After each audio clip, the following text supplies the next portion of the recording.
Hello and welcome back to my channel. So today I'm going to be creating another resin beach, again in one of these panels, only this time I'm going to lay tile grout on the bottom to create the texture for the sand. So I'm going to try that out and see if it dries a bit quicker so that I can come back and resin later. I may well leave it overnight anyway. So what I'm using is a white coloured tile grout, and I'm going to be mixing it with some PVA glue and water, and then I'm going to add the sand. So let me move the board out the way. I need to pop my mask on. This is to prevent me breathing in any of the dust. Now when working with any powders or dust, always wear a dust mask, because you just don't know what that's going to do to your lungs down the track. So it's, you know, err on the side of caution. So I'm going to start by adding, so this stuff has been in my garage for a few years, and it's obviously gone a little bit what's the word I'm looking for, clumped up. That's probably not the right word, but there you go. So I'm just going to break that up more into a powder. I'm not going to worry too much about if it is a little bit on the lumpy side, because sand and stones and rock and everything like that in the beach scenes for a more natural look. So yeah, I'm not going to worry a great deal about that. I'm just going to try and break it up as best I can. So now I'm going to add some glue. Then I'm not measuring as such. I'm just going to pour a dollop in there, because I'll just keep mixing it till I get the consistency I'm looking for. And if I need to add any more grout or water, I will do as I go ahead. Now I'm just adding some water and just using a spoon. I'm now going to start mixing this up. Now grout is quite sandy feeling anyway, so I think this will actually work well for the beaches rather than using the texture paste, but we shall see how this turns out. So I'm going to let this sit for a little bit to just thicken up a touch, because it's just a little bit too runny yet. So I'll come back in about 5 minutes and I'll just keep an eye on this until it starts thickening up a bit. I've left this for about 15-20 minutes and it's starting to thicken up a little bit. So now I'm going to start spreading this in the boards,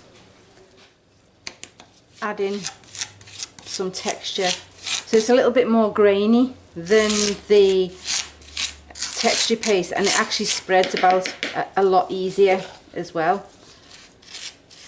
So any chunky bits, I'll just squish them down with the spatula.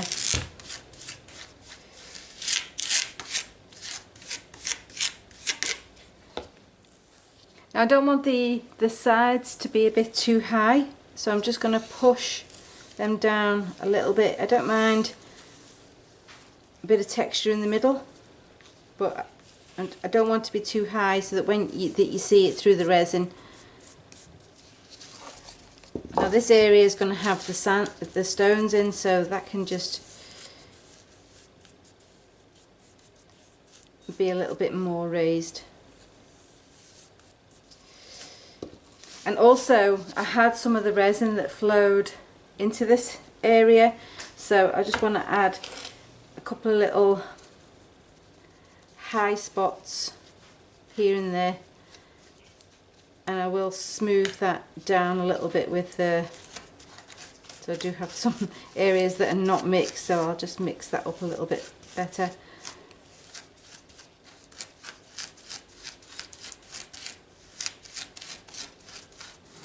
And now for the fun part. I've now got my selection of rocks that I'm going to position on the board. So I'm actually, this one's quite interesting. Now this one actually sticks up quite a bit. I'm not sure about that one. I'm going to move that one to one side. because the height of it, I might have to break that one up a little bit. So where else have we got? Corner 2. So I'll now select some smaller pieces to go with it. So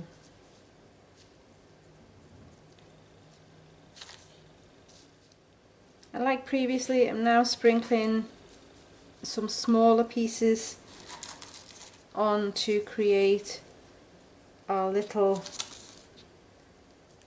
rocky area. And some of this will get smoothed out when we apply the sand, so I'm not worrying too much about that at this time either. Now last time I didn't like how when I smoothed the texture up across the edges, I ended up not liking that so much. So I'm not going to do that this time, just to see how this turns out.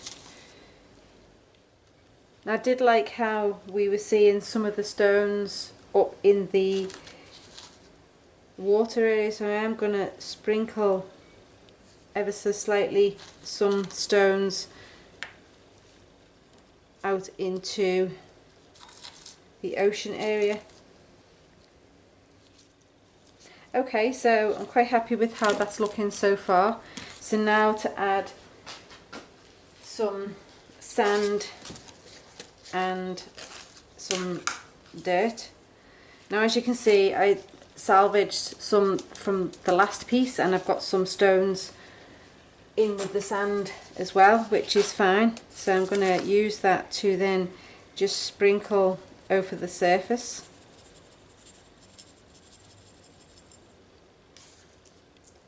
And I'm noticing that this grout colour is actually pretty close to the colour of this sand, which is pretty good.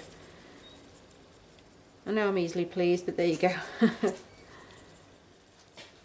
Okay, so now using the back of the spoon, I'm just going to push some of this sand into the texture paste, and just making sure that everything is pressed in and that we don't lose too much when this is dried. Now, as I've mentioned previously, don't worry about covering any of your small stones, because they'll actually be stuck to the paste underneath. So when we sprinkle the sand off, they'll come, you'll see them again. So don't worry too much about that. Okay, so I'm happy with that. I'm now going to leave this to dry overnight, and then I'll come back tomorrow and we'll pour some resin. So welcome back. So this is all now dry, so it's time to remove the excess sand, and I'm just going to gently brush all that sand off. Now some of the loose sand is obviously going to get covered in resin, so you don't need to worry too much about it. It's mainly going to be the areas that doesn't have any resin that you want to get all the sand off. So I actually quite like the grout. It's hard to see here because the way the light's shining on it, but you've got quite a bit of texture in here, and it actually still looks like sand. So, and we've got some nice lumps and bumps in this area also. So now it's time to mix up the resin. So once again, same as last time, I'm using some mad resin, which is a 1:1 ratio.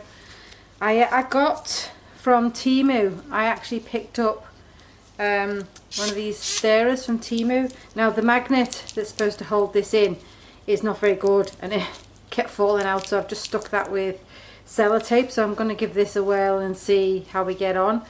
The little screwdriver that came with it is pretty good. That has the magnet's strong enough to hold that, but for this it wasn't very good, but we'll see how we get on. And I also picked up some silicone cups from Temu, so I'm going to try them out and see how they are. Now I do have a couple of little plastic ones left, so I'm going to use that I use these for pouring the resin into them, because they become sticky and they're a little bit more difficult to clean than the silicone ones. So I'm just going to pour and mix the resin, and then we'll see where we go from there. Now this is an old tray that I used for doing some of my bending resin pieces, and it's been stuck on a shelf for a few years, so I thought this will be good for keeping my resin on my bottles, because as you can see it gets a little bit sticky, and then every now and then I'll give it a clean. So let's get cracking. Now as always, I like to reuse sticks that I've used previously, and I'll keep using these until they are so thick that I can't use them anymore. Because what I'll do is I'll just place them down on the side and let them cure, and then I'll reuse them. Okay, so now to give this a whirl and see how we get on. So what we're going to do is we're going to have a small pot of clear, some with very light blue, slightly darker and slightly darker again. Well, it's a greeny blue, turquoise sort of colour. So I'm just going to pour a little bit of clear in here to keep hold of that.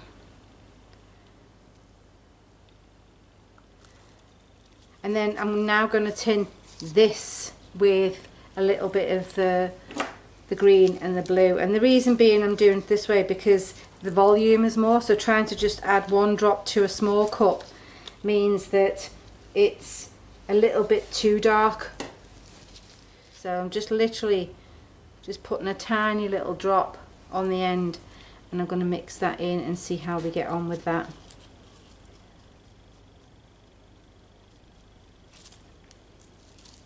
Yeah, that's not enough. There's not much of this green left.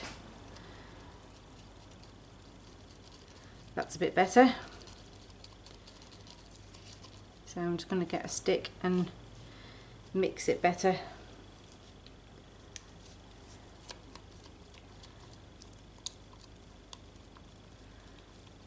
Yeah, quite like that light greeny blue colour.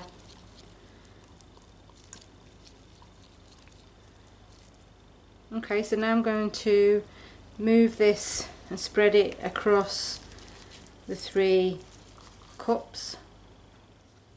Now this one I'll need the least amount of, so I'm just going to pour a little bit in the bottom of this one.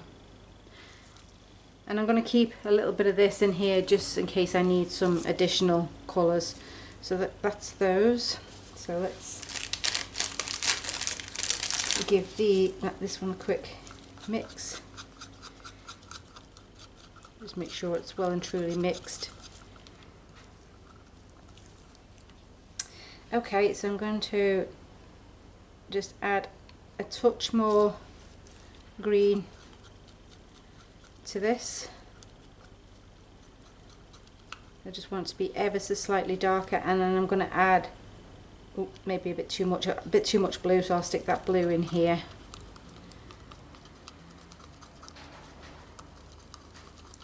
I just want a very subtle colour because I want it to look like the areas, the beach is actually quite shallow, so that's why I'm going for a very subtle colour. So I may just add a touch of green to that one, just so that we've got a good transition from light to dark, and then maybe just add a touch more blue in there.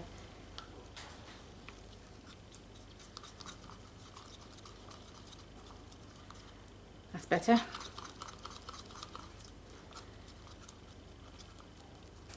Right, okay, so I'm going to move this little lot out the way, and then I'll come back and start pouring some resin. Right, okay, so I'm going to start off with some of the light blue, and I'm just going to pour it in around the rocks to start off with.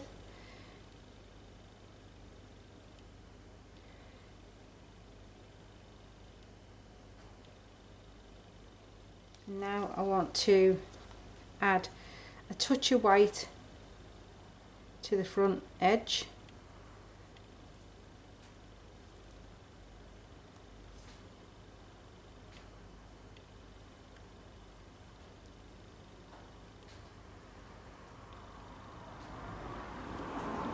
I should say a touch of clear, not white. So next I'm going to go with the slightly darker colour, and I'm just going to pour it over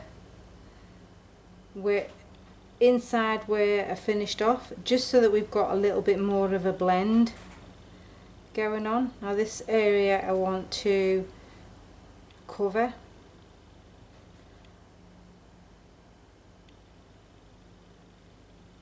and same here, because I want it to be underwater.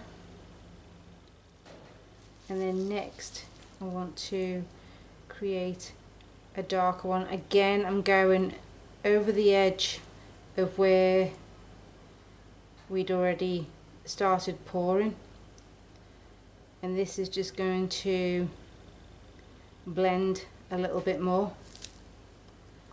And what I'm going to do now is I'm going to actually tilt to get it running away. Now you can see the sand shape underneath. So just let's spread this around a little bit.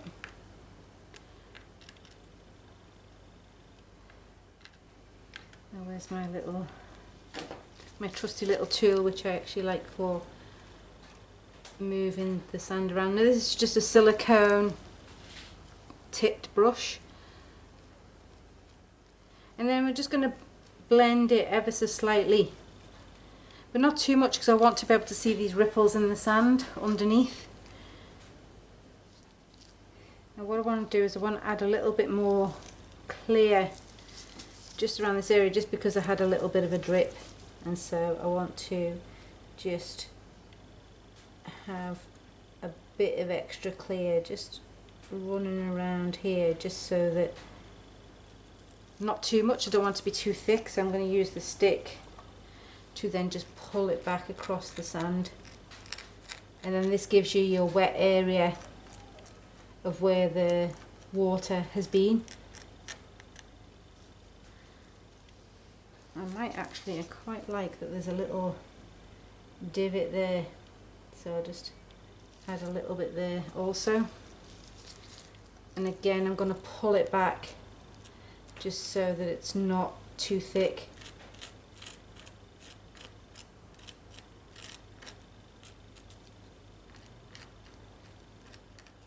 There's no hard and fast rules for this. I just want it to try and get it looking as realistic as possible. So I'm liking that so far, so I'm just going to get rid of some bubbles. I don't want to move it around too much. And then what I'm going to do now is I'm actually going to mix up a little touch of white, because I want to add some very subtle waves.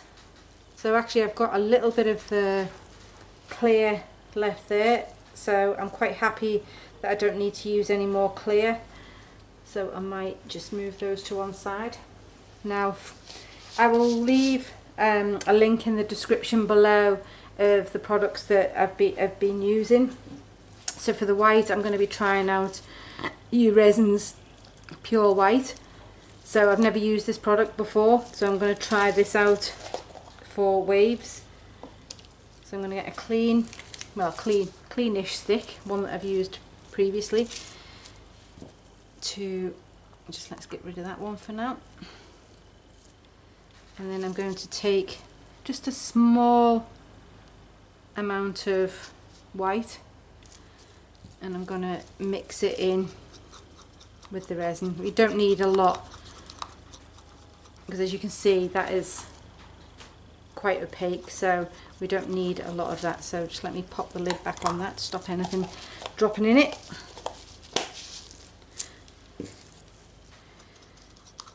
Now I'm not going to pour any clear on top of this. I'm just literally going to drag some white across the surface and then using the torch and the heat gun to gently blow this. So I'm just going to pop that down and then give this one a quick clean, because I'm going to use this stick to drag across the surface. Now I don't want a lot, you see, and I don't want to risk putting too much, so I'm just going to literally just drag this across the surface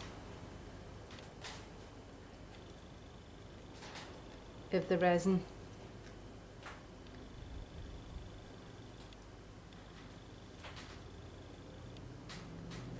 Now I'm not worrying too much about it mixing or with the other colours underneath, because I think that that adds a little bit more to it if it blends with the colour slightly. So all I'm doing now is I'm just warming this up slightly just before I get my heat gun out, and then using it on a low power setting, I'm just going to push this around a touch just so that it breaks up ever so slightly, and as you can see the resin starts to heat up and starts to move.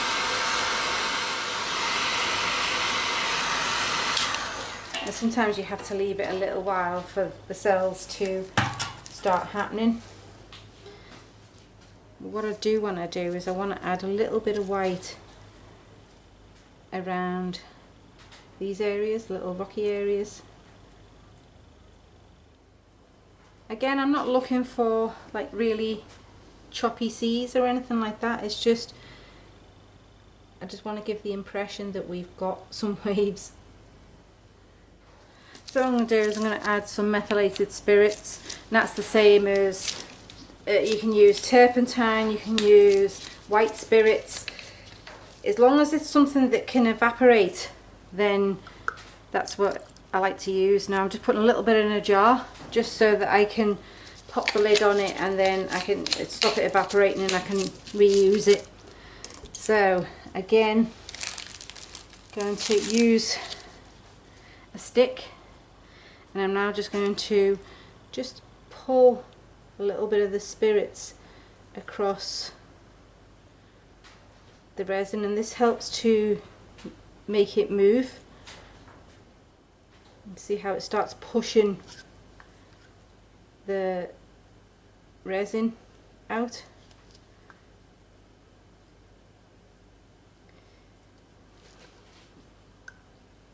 Really doesn't want to play the game today, I don't think. Doesn't help that it's not that warm today. I think yeah, it would have been better if I'd waited till it was a bit warmer.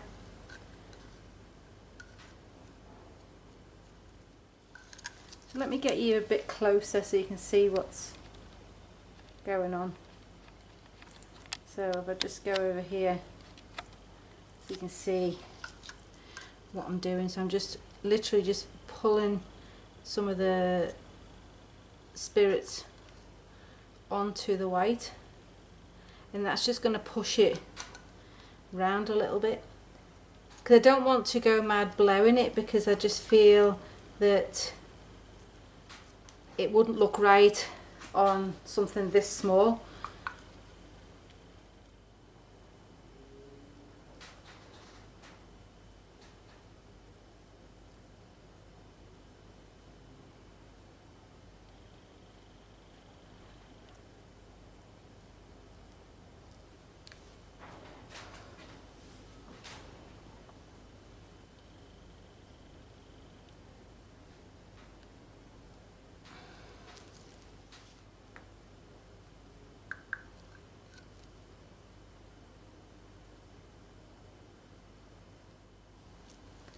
I'm liking it a little bit better now that the white is a little bit more subtle. It was just too much, I feel. So it's just blending that in a touch. Right, well I'm going to leave that for the time being. And I think I've played with that, around with it too much, and we'll see how it's looking tomorrow. Well, this has been left to cure for a couple of days now, and I'll be honest, I'm not too happy with the waves and how they turned out. It was not what I planned. So by adding the white, I've actually lost some of the sand in the background, because it's made it a little bit more opaque. And I think because, well, there was a number of reasons why this didn't work out so well. One was being that the temperature of the resin, the room that I was working in, was not good enough for the resin. It was a little bit on the cold side. Two, I think the depth that I poured the resin was a little bit too deep, so whenever I tried to blow the resin around, it then would disperse, but then because we've got a boundary here, it would go back to where it was, and so I wasn't able to form any cells or lacings. So I definitely think that if I'm using a board on the other side, say, and you can then allow the resin to pour off, I think I would have had a lot more, I would have had better results with that. So having said that, I've actually got some ideas for the waves in the background, which I'm going to be experimenting with. I've watched a couple of YouTube videos and I want to try some stuff out on these resin beach waves, and I will come back to you with that. So other than that, I hope you enjoyed the video. As always, if you liked the video, please give it a thumbs up, or better still, subscribe to my channel. I'm going to be bringing you more resin ideas and some mixed media ideas in the future, so stay tuned for those. So until next time, bye for now.